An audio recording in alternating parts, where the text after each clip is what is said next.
Um, Overall strategy for a 99 percentiler, the big game, the big guys, right? What should be the overall strategy for the next 30 days? Okay. So जो भी 99, so what I believe is 99 percentiler and 99.93 or something, they are always at the same level. Right. Like that is, मतलब उनको आता सब है. Just problem ये होता है कि कभी कभी maybe some due to some EQ and all, maybe due to some problems, उनसे कुछ questions गलत हो जाते हैं and they reach at 99 or something.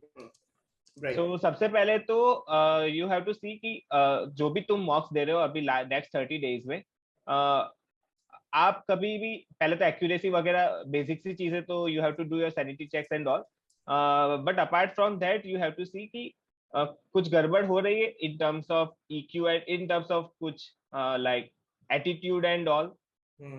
May be कोई सेक्शन में आप डर जाते हो या फिर कुछ चीजें आपको परेशान कर रही है कुछ भी, because if you are at 99, so maybe your concepts are already clear.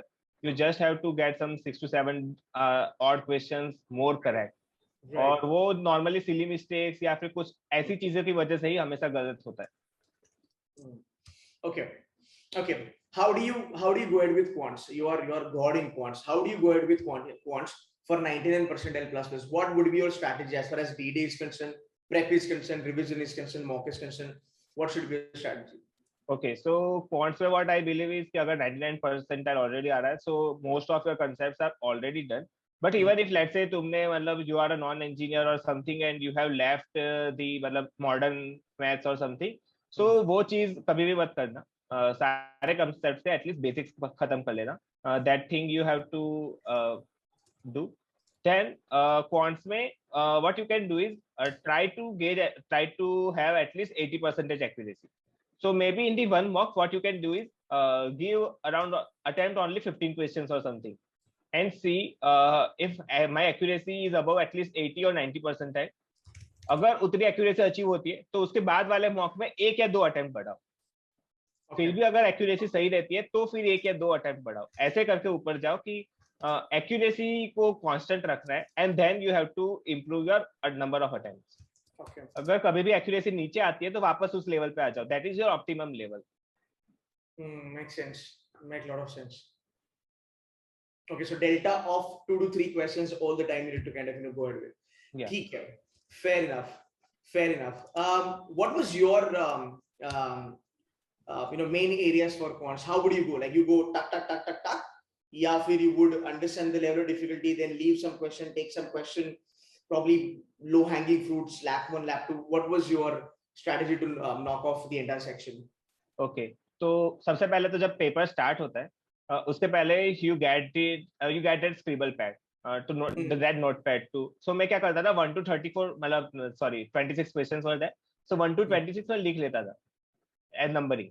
और फिर जब भी क्वांट स्टार्ट होता था पहले क्वेश्चन पे गया, in under the half minute I under मतलब उसकी लेवल ऑफ डिफिकल्टी समझ लिया. If that's an easy question so right away में अटेम्प्ट कर लेता था. इफ दैट्स मीडियम और डिफिकल्ट सो मे बी मैं round 1 round 2 round 3 strategy follow करता था. सो इजी क्वेश्चन मतलब राउंड 1. अगर मीडियम क्वेश्चन है तो मैं उस क्वेश्चन के बगल में 2 लिख लेता था, मतलब this is my round 2 question. And if I find it difficult तो मैं इसके अंदर 3 लिख लेता था. 3 मतलब राउंड 3. नॉर्मली मैं राउंड 3 तक पहुंचता ही नहीं था. अकॉर्डिंगली फिर मैं सेकंड क्वेश्चन पे गया, थर्ड क्वेश्चन पे गया. अगर क्वेश्चन इजी है तो मैं सॉल्व करते गया. ऐसे में 26 क्वेश्चन तक चला गया. Out of those 26 questions you will have around 12 to 13 easy question, मतलब 50% of your paper will be easier ones. So normally ये मेरा अराउंड 25 मिनट्स के अराउंड में मेरा खत्म हो जाता था. So after 25 or 30 minutes, मेरे 12 to 30 questions are done, which are the easy ones. अब मैंने पूरा पेपर एनालाइज कर लिया है. I have on my notepad कि कौन से questions अब मुझे अटेम्प्ट करने, like which are the medium ones. मतलब कुछ क्वेश्चंस में ऐसा होता है कि you know the concept but time consuming था तो उसके लिए मैं अलग नोट बनाऊंगा. कुछ क्वेश्चंस में ऐसा होता है may be you don't know but तुम्हें अंदर से फीलिंग आती है कि अगर मैं इसको थोड़ा और पढ़ लूं, if I think in a different way तो सॉल्व हो जाएगा. लाइक मैंने इस टाइप का क्वेश्चन सॉल्व किया हुआ है कभी, बट मुझे थोड़ा और सोचना पड़ेगा. तो उसके लिए मैं कुछ अलग नोट करता था. Like I normally follow some symbol kind of thing कि थोड़ा टाइम कम लगे लिखने के लिए, बट यू अंडरस्टैंड. फिर फाइनली जब लास्ट 10-12 मिनट्स जो होती थी उसमें मैं वापस जो भी मेरे क्वेश्चन जो मैंने लिखे हुए थे मार्क किए थे उस क्वेश्चन पे मैं वापस जाऊंगा. But normally what I follow is कि तुम्हें मतलब नॉर्मली काफी लोग क्या करते हैं कि वो रिविजिट करते हैं क्वेश्चन को डबल चेक करने के लिए कि मैंने सही किया था या नहीं किया था. बट ये चीज डबल टाइम कंज्यूमिंग है. सो जब आप पहली बार में सॉल्व कर रहे हो तभी ऐसे करो कि 100% मतलब वो कॉन्फिडेंस भी बिल्ड करता है. लाइक मैं जब भी क्वेश्चन सॉल्व करता था मेरे फाइनल आंसर आते थे और वो ऑप्शन से मैच करते हैं. So it gives your confidence कि हाँ मेरा सही है and I am getting a good percentage of accuracy. और जब ये कॉन्फिडेंस आता है so accordingly it boost your moral और like motivation as well. True, true. That's very true. So, for what they should be doing right now, like, अगर मैं बात करूँ mocks के बारे में, would you advise to give them a mock a week, 3-4 mocks a week? What is it? What you would advise them? अगर मैं DLR और quants दोनों को club करके बात करूँ तो preparation perspective. If you are a 99 percentile plus plus, so what I assume is your normal prep is mostly done. So you don't need that much amount of time in your preparation strategy. So you can do 3 mocks per week till 15th or 20th November. After that, फिर chill है. Okay. Okay, I think okay, some issue with the connection मेरे ख्याल से. Okay, fair enough. And concept revision वगैरह तो इन लोगों का हो ही चुका होगा if you are close to 99.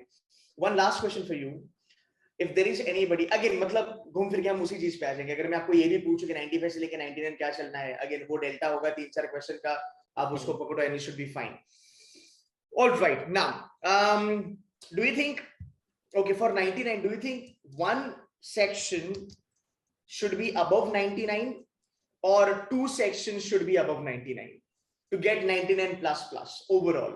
What do you think? Okay, it depends. मतलब अगर आपका एक सेक्शन बहुत बुरा है, which was in my case the VRC, so you have to get 2 sections above 99. But if it is balanced one, like let's say एक section में 97 जा रहा है, एक सेक्शन 98 जा रहा है, तीसरा सेक्शन 99 जा रहा है, तो accordingly it will be over 99. पक्का पक्का पक्का. But not well, ये चीज तो नहीं है कि तुम्हें तीनों में 99 लाना है तो ही तुम 99 प्लस जाओगे. ये चीज तो नहीं है. Even if you pull up one section, तो तुम्हारा 99 चला जाएगा. Right. I think Simran का अगर मैं एग्जांपल दूं केवल है, she's an FMS, so DL of 99.50, quants around about 98.5, VRC 93, overall 99.17. So that's right. That's right. Fine, cool. Any closing note, Kaivalya, for kids out here? Any closing note? बस motivation lose मत करना. Like problem है. हाँ, अक्टूबर में होता है कि मतलब ठीक है अब स्कोर्स नहीं आ रहे हैं, मैं कैट 22 देखूं या फिर अब क्या करूं. तो you still have 1 month to go. काफी लोग, many of my friends are there जिसने 1 month में भी प्रिपेयर किया. It's perfectly possible if you invest enough amount of your time and you do it with the right mindset. तो motivation lose मत करना. also कुछ छोटी छोटी चीजें होती है जिसमें टाइम वेस्ट मत करना. लाइक दिवाली आएगी, like friends family relatives and all, उसमें ज्यादा टाइम मत देना. बोल देना फैमिली वालों को कि 1 साल है, बस एक दिवाली मुझे मिस करने दो, बाकी फिर मेरी लाइफ सेट है, I am going to the IIM. बाकी चीजें ये यू आर लाइक मैं छोटा ब्रदर तेरे को मैं ऑलवेज कहता हूं, तो मेरा एकदम छोटा भाई है. मुझे एक बात बता, मैंने कभी तुझे पूछा नहीं, तो मुझे एक बात बता, what inside you had feeling कि मुझे क्यों चलना है IIM ABC? I know you're a die-hard fan of IIM Ahmedabad, but एक अंदर क्या था? Was that a brand और तेरा एक long term goal है कि भाई I want to beat the world or something like that? What was your motivation? So first of all, there is this long term goal कि if I have to become a manager, if I have to like become a good person, well, in the future if I have to build a long term strategy, so मैंने कुछ colleges shortlist किए कि these are the ones which can fetch me the good opportunities to arrive at my goals. Right. अगर goals achieve करने हैं तो मुझे यहाँ जाना ही पड़ेगा, and to achieve that I have to do whatever I should. मतलब उसके अलावा कोई choice नहीं थी मेरे पास. Also कभी फेक मोटिवेशंस, बट हाँ like whenever you see the college, मतलब वो नहीं होता, वो 2 states मूवी में दिखाते हैं कि वो जब आप कैंपस देखते हो you get another level of vibes कि यार ऐसा दिख रहा है, people are this smart enough. Also तुम कभी जब एलुमनाई मतलब कॉलेज के करंट स्टूडेंट से बात करते हो कि क्या हो रहा है वहां पे, व्हाट आर यू एक्सपीरियंसिंग, उनकी इंटर्नशिप या उनके प्लेसमेंट स्टोरीज जानो कि कैसे चल रहा है वहां पे, उनकी इंटरव्यू स्टोरीज जानो कि कैसे आपने इंटरव्यू कन्वर्ट किया, like what you did, all this thing. So that gives you another level of feeling कि हाँ उन्होंने ऐसे किया था, और वो मोटिवेशन मिलता है.